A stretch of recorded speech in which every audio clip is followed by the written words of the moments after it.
हुआ है। ये स्क्रीन के ऊपर आप एक शख्स की तस्वीर देख रहे हैं। इसका नाम है एल्बर्ट आइंस्टाइन। ये दुनिया की तारीख के अंदर सबसे जो ज़हीन तरीन आदमी आए उनमें इसका शुमार किया जाता है। जर्मनी में पैदा हुए और इनका जो शौक़ था वो बचपन के अंदर वो मौसीकी था। आहिस्ता आहिस्ता इनकी ज़िंदगी के अंदर एक उस्ताद आए और उन्होंने कुछ लाइट के बारे में नज़रियात पेश किए, तो इनको स्टडी के अंदर इंटरेस्ट हो गया। इन्होंने सोचना शुरू कर दिया। आहिस्ता आहिस्ता इन्होंने ग्रेजुएशन कंप्लीट कर लिया।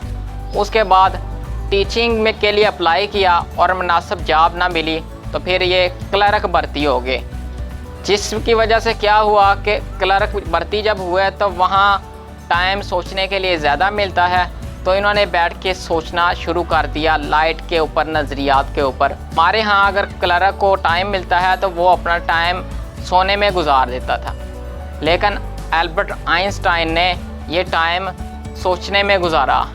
इन्होंने एक मशहूर थ्योरी ऑफ रिलेटिविटी, जो आप सेकंड ईयर की फ़िज़िक्स में पढ़ते हैं, और famous Einstein equation, mass energy equation, जो आप फ़िज़िक्स में 9th क्लास की फ़िज़िक्स में चैप्टर नंबर 6 के अंदर पढ़ते हैं, ये थ्योरीज पेश की। इसके अलावा भी बहुत सारे काम किए।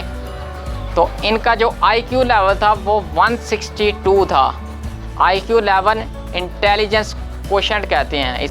1933 के अंदर जब जर्मनी में हिटलर की हुकूमत आई तो हिटलर यहूदियों के बहुत ज़्यादा ख़िलाफ़ था, तो इसने क्या किया, आइंस्टाइन ने अमेरिका शिफ्ट हो गया और वहाँ पे जो मुख्तलिफ उनके लैब्स के अंदर काम करना शुरू कर दिया।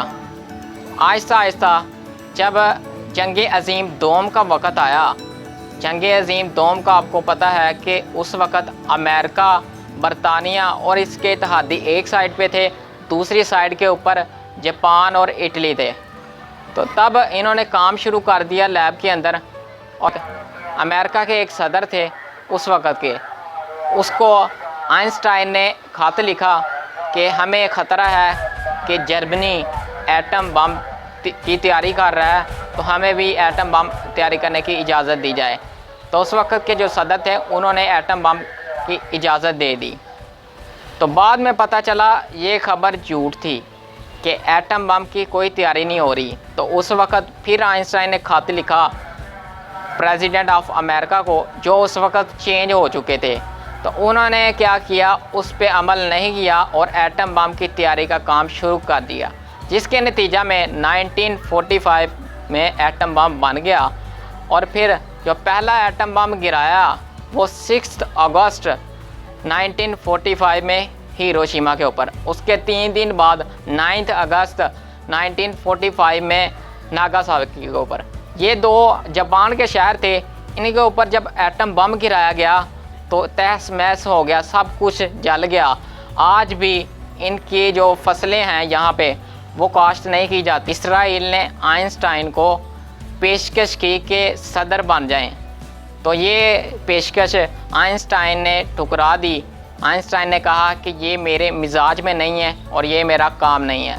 1955 में आइंस्टाइन की डेथ होगी।